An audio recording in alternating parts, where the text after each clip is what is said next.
aluno, olá aluna, meu nome é Angélica, sou professora de História do 4º ano e hoje nós vamos falar sobre migrações e seus impactos. Na aula de hoje nós vamos identificar as motivações dos processos migratórios em diferentes tempos e espaços e avaliar o papel desempenhado pela migração nas regiões de destino, compreendendo as transformações desses espaços em decorrência do fluxo migratório. Já que nós vamos falar em migração, o que seria migração? Qual é o conceito de migração? Bem, migração é o processo de deslocamento populacional pelo espaço geográfico de forma temporária ou permanente, que desde o início da humanidade tem contribuído para a sobrevivência dos seres humanos. Então, quando nós falamos em migração, nós temos que ter em mente que é um processo que acompanha a história da humanidade, acompanha os seres humanos ao longo de sua história.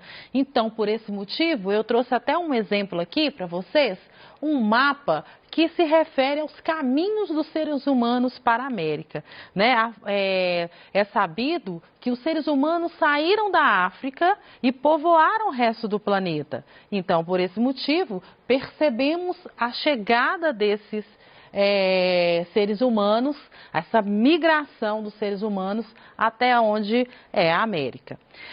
Isso nos comprova também, galera, que os seres humanos têm uma capacidade de buscar, né, meios para sua sobrevivência e também tem a capacidade de se adaptar ao meio, né, para que ele possa buscar o quê? A sua sobrevivência.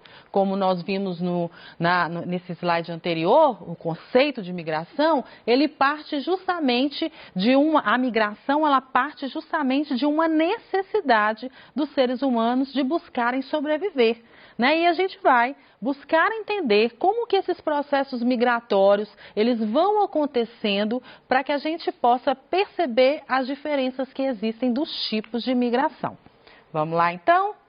Entendemos que esse deslocamento de pessoas, ele é chamado, em torno do globo terrestre, ele é chamado de migração. E essas migrações acompanham a história da humanidade desde quando os homens aparecem na Terra.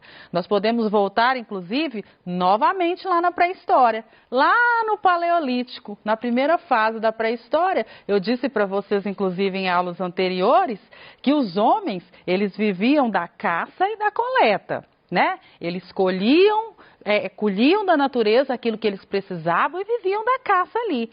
A partir do momento que aquele ambiente já não ofertava o suficiente, o básico para a sua sobrevivência, o que eles faziam, como nós vimos nas aulas anteriores?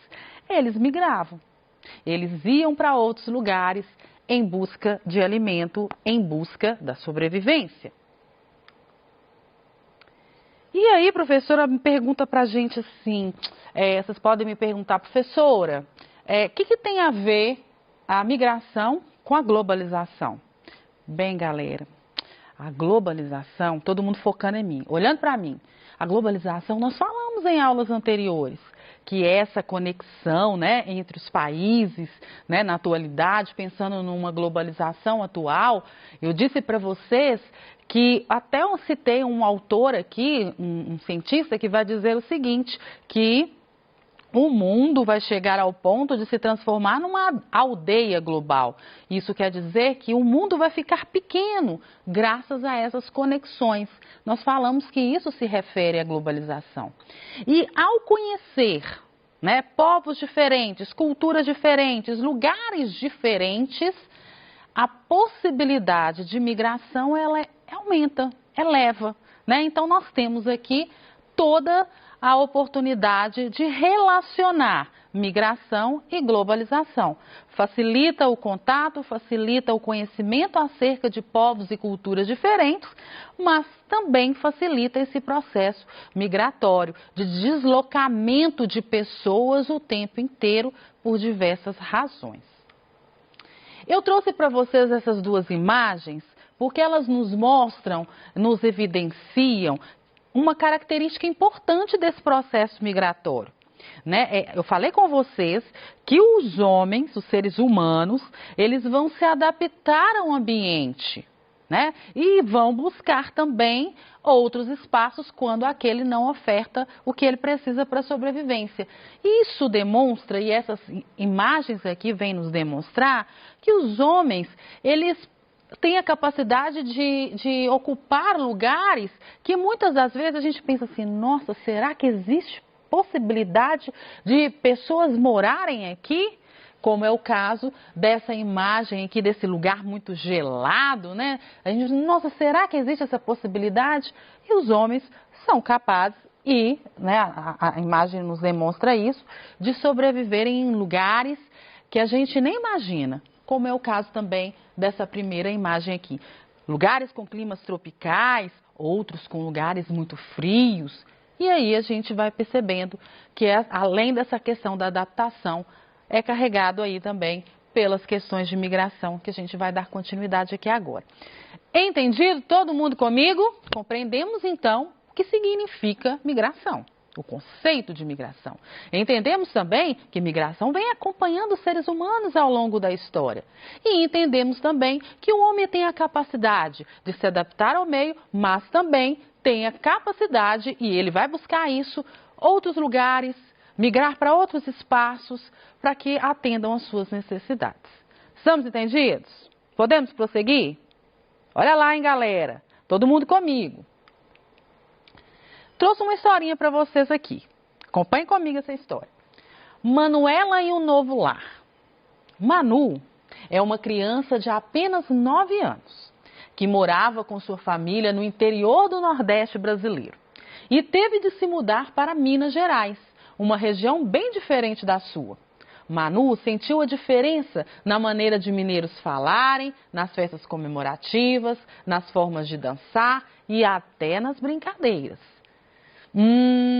Então Manu saiu do interior do Nordeste e veio para a região Sudeste, aqui no estado de Minas Gerais. E aí já começa, uma criança já começa a perceber o quê? As diferenças de um lugar para o outro. E nós estamos falando dentro do Brasil, hein, galera? Olha só, ainda mesmo dentro do Brasil, e o Brasil a gente já falou isso aqui em outros momentos, que nós podemos dizer que o Brasil tem vários Brasis, de tantas diferenças, né, culturais dentro de um mesmo país. Então a Manu vai sentir isso. E eu pergunto para vocês, quais motivos teriam levado a família de Manu a mudar de uma região para outra? Agora a gente vai entrar um pouquinho nesses tipos de migração. Quais são os fatores que levam as pessoas a buscarem sair do seu lugar de origem e ir a outro, buscar outros? Vamos lá. Observando a imagem, a gente vai estabelecer então essa relação, né, do que a gente vai falar agora com a história de Manu. Prestem bastante atenção, hein, galera? Observe a imagem abaixo e responda. Responda aí na sua casa. Você que está em casa, procure responder junto comigo. Onde será que tem mais emprego? Na região metropolitana, ou seja, nas cidades, nas capitais, ou nas áreas rurais? Onde será que tem mais escolas? Nas áreas metropolitanas, nas áreas urbanas ou nas áreas rurais? E hospitais? E facilidades de transporte? Onde a gente tem? Onde oferta-se mais? Nos centros urbanos ou nas áreas rurais? Eu sei que nós estamos falando aí com o estado de Minas Gerais. E eu tenho certeza que vocês devem estar também em uma dessas situações aqui. Ou estão aqui em Belo Horizonte, ou estão em cidades, em áreas urbanas, ou vocês também podem estar aí nas áreas rurais. E vocês já conseguem me responder. Quais desses lugares aqui ofertam mais empregos, mais escolas, mais hospitais e mais facilidades de transporte?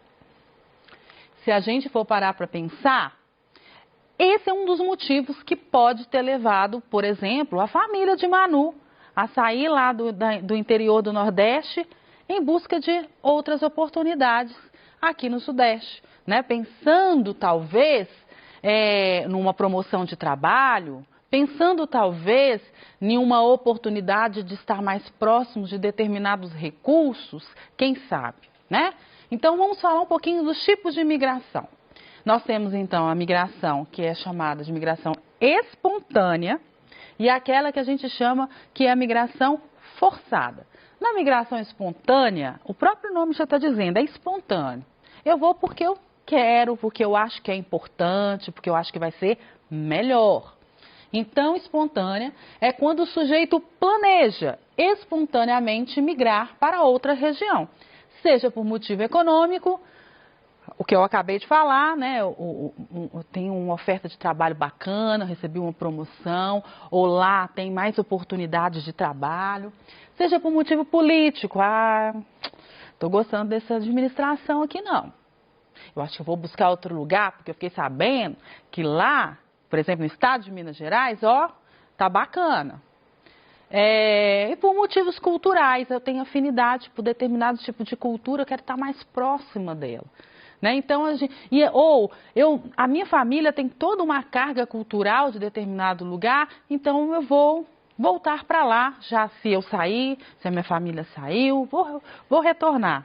Então, nós temos nessa migração espontânea vários fatores também, sejam eles econômicos, políticos ou culturais, mas o importante, galera, focando em mim, o importante que vocês tenham em mente é de que na migração espontânea eu vou porque eu quero ir, porque eu acho importante ir, tá certo? Entendido? E no caso da migração forçada, quando o indivíduo se vê obrigado a migrar de seu lugar de origem e geralmente ocorrendo por catástrofes naturais, como por exemplo a seca que atingiu o Nordeste brasileiro no final do século XIX. Também o próprio nome já está dizendo, né? Forçada, ela é obrigada a sair, ela não queria sair, mas as circunstâncias vão fazer com que essas pessoas saiam do seu lugar de origem. A gente pode citar um outro exemplo que também ele não está relacionado diretamente a uma catástrofe natural, mas a gente pode citar aqui o rompimento das barragens lá em Brumadinho, né? Lá em Mariana. A gente percebe que esse rompimento das barragens acabaram destruindo vilarejos. E se vocês forem entrevistar, procurar saber, né, informações, né, ou até mesmo direto dessas pessoas, o que elas acham de estarem hoje em outro lugar, vocês vão se assustar. Porque elas vão dizer que elas já disseram, né, tem muitos testemunhos aí que vocês podem procurar, e elas disseram que elas preferiam estar no lugar, né, que foi destruído, no vilarejo de origem. Então elas foram obrigadas a sair do seu lugar. Assim como também nós podemos citar aqui países que estão em guerra, né?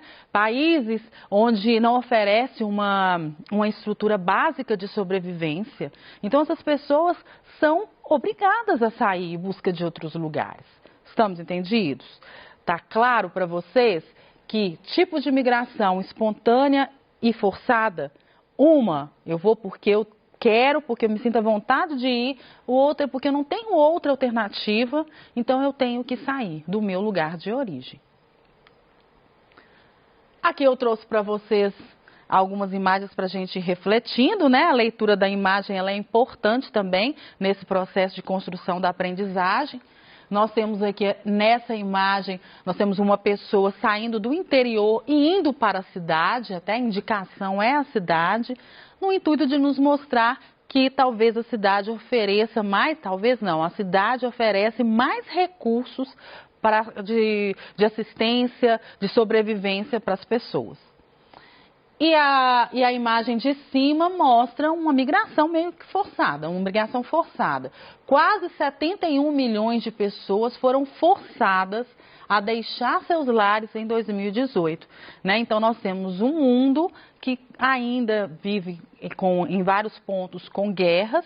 Temos outras situações, sejam de catástrofes naturais, como a gente viu também, aqui como exemplo. E o importante é que a gente perceba que as migrações, elas estão acontecendo o tempo inteiro.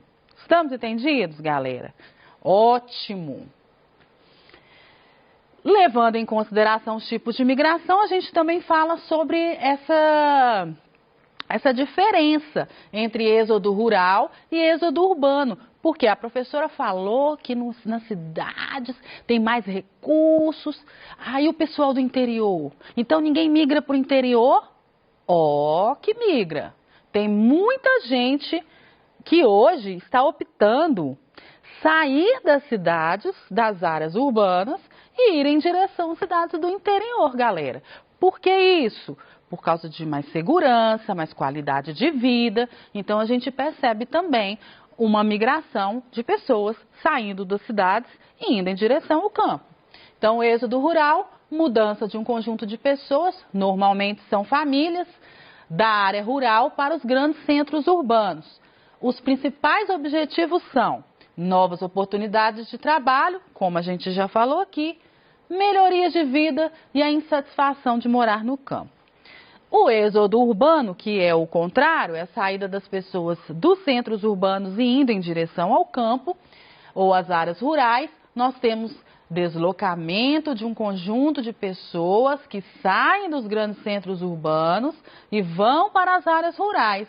Normalmente, essas pessoas são motivadas pelo desejo de tranquilidade, segurança e conforto, como a gente acabou de falar. Estamos entendidos?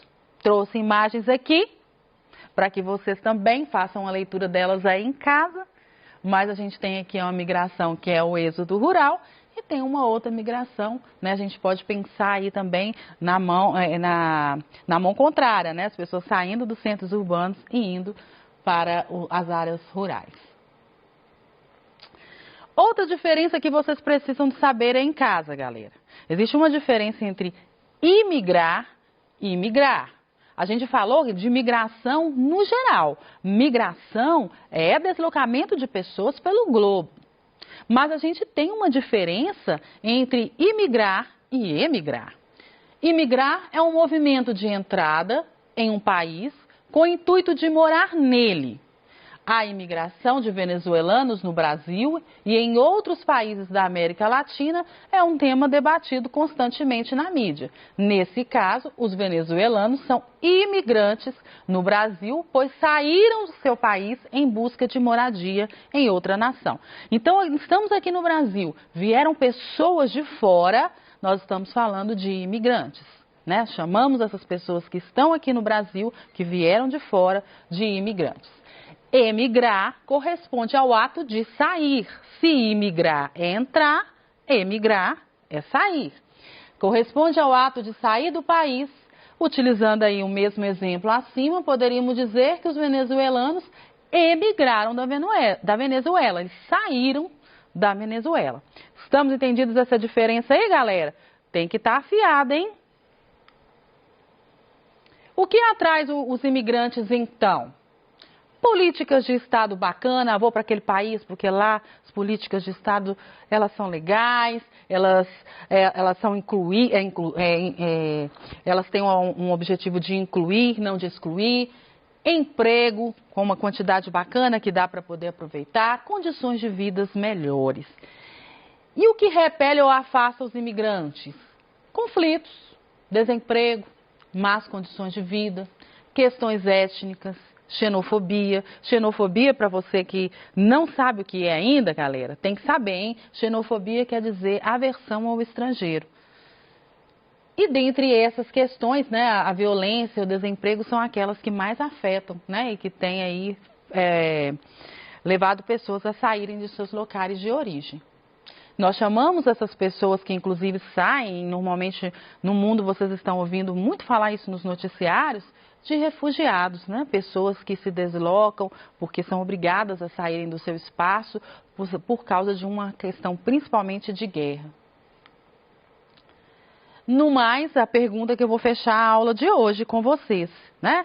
Que é justamente o tema da nossa aula. Quais são os principais impactos dessas migrações? Para os países, né, de saída, né, aquelas pessoas que estão saindo e deixando seus lugares de origem, isso não é bacana, porque normalmente são jovens que fazem isso. E acabam que a população vai ficando idosa e os jovens, cadê para trabalhar? Né? Então, isso é um problema muito grave para os países de saída. E para os países de entrada, é uma questão também que deve ser levada em consideração. Porque a gente, economicamente falando, deixa eu ver aqui, um país que recebe imigrantes sofre um aumento, um rejuvenescimento da população com a entrada dos jovens e dos seus filhos, mas também aumenta a mão de obra demais. Isso pode ser um grande prejuízo e um grande problema a ser resolvido. No mais, eu teria aqui alguns slides, mas é a título de reforço para vocês, de vamos praticar, e gostaria de deixar então para vocês o meu abraço e dizer que conto com vocês para a próxima aula para a gente continuar debatendo esses temas da história aí. Um grande abraço e até mais!